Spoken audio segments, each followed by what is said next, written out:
le sport contribue très largement à animer notre territoire.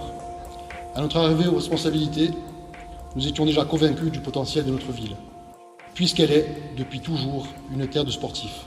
Son panorama et son environnement font d'elle un formidable terrain de jeu naturel pour ses habitants. Il ne tenait donc qu'à nous de l'optimiser et de le protéger. Et je crois que nous avons plutôt réussi à atteindre cet objectif. En 2014, j'ai eu la chance de devenir adjoint au sport. En tant qu'ancien footballeur et passionné de sport, c'était évident pour moi.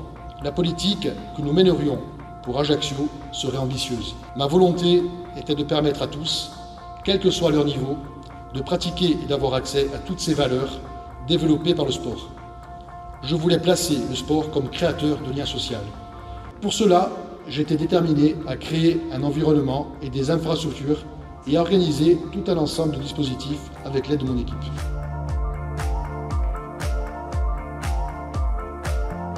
Alors, le service des sports d'Ajaccio comporte 15 sites, 27 équipements. On reçoit pratiquement 900 élèves par jour, 110 associations qui, du lundi au dimanche, viennent dans nos installations pour des entraînements et des compétitions. C'est très intéressant puisque aujourd'hui, il n'y a pas que les Ajacciens, mais il y a aussi le pays ajaccien et des villages alentours qui bénéficient de nos infrastructures. Donc c'est une très bonne chose.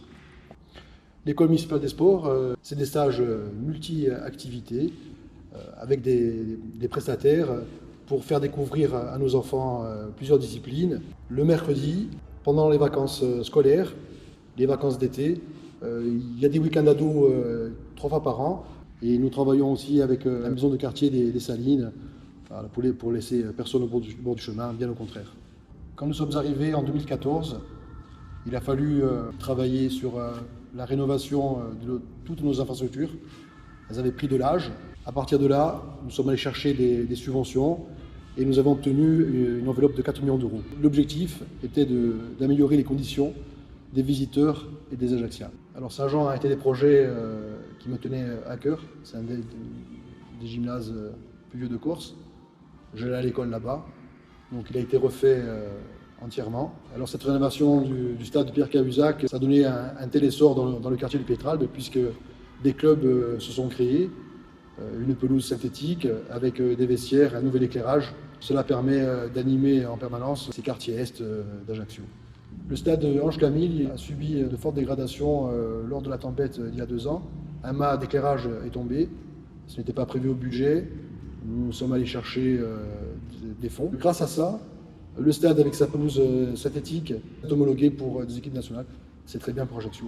Donc le gymnase Bods a bénéficié aussi par rapport à cette enveloppe de 4 millions d'euros.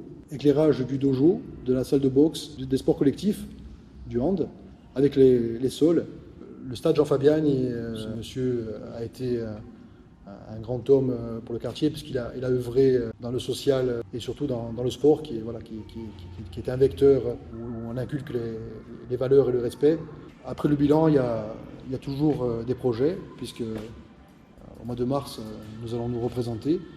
Le premier projet qui est une priorité, ça sera le complexe Rossigne, qui est un complexe énergivore. Donc il va falloir travailler sur du développement durable en plusieurs tranches. L'estimation est à peu près entre 2 et 3 millions d'euros. C'est une somme assez importante, donc il va falloir bien réfléchir à la nouvelle fonction de ce gymnase qui est un des fleurons de la ville.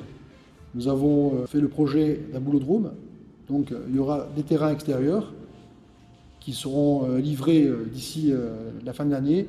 Et puis espérons qu'avant le premier trimestre 2020, nous livrerons ce bolodrome qui a été tant attendu. Alors l'école de cyclisme sur route, c'est tout simplement une demande qui a été faite par la Ligue. Nos jeunes ne sont pas en sécurité sur les routes. Ça permettra de faire de l'initiation de vélo en toute sécurité. Et ça se passera aussi sur une partie de l'ancien collège des Padules. L'école de foot-volley a été créée cet été. Nous travaillons de concert avec le responsable.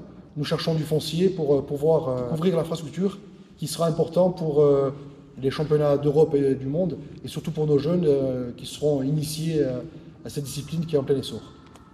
La création du dojo, nous savons que les arts martiaux sont très demandeurs. Il Il y a beaucoup de licenciés. Nous avons vu plusieurs ligues et fédérations, donc nous travaillons là-dessus. J'espère de tout mon cœur qu'on pourra, avant la prochaine mandature, ouvrir un dojo digne de ce nom. Les sports, c'est aussi la surveillance des plages, puisque à partir de 2014, nous avons dû recruter 30 maîtres nageurs sur 32 km de côte avec 7 postes. Le sport aussi, c'est l'événementiel. Donc nous sommes partenaires de beaucoup d'événements. La fête du sport, les concours de pétanque, dont un international, le tournoi international de foot U11, l'Open d'Ajaccio. Nous sommes partenaires avec l'Apparat pour le triathlon, qui a été un énorme succès aussi. Et je voudrais aussi saluer aussi le City Trail, qui est un événement énorme en période de Noël, puisque les bénéfices permettent aux associations caritatives de recevoir un chèque. Il y a du très grand travail aussi de la part de nos collaborateurs du service des sports. En 2018, Ajaccio a reçu le label Ville active et sportive. Nous avons eu de lauriers, une ville comme Saint-Étienne, Clermont-Ferrand, qui sont des grandes villes, donc ont de lauriers. Donc pour nous, c'est une très bonne récompense à tous nos agents qui font un travail énorme dans toutes nos infrastructures. Je la dédie aussi aux Ajacciens, puisque sans eux, sans ces acteurs de la vie sportive, rien ne se passerait. Nous sommes très heureux et puis nous visons sur le prochain mandat, je l'espère, notre 3e laurier qui permettra les PMR de pouvoir utiliser les infrastructures dans de meilleures conditions.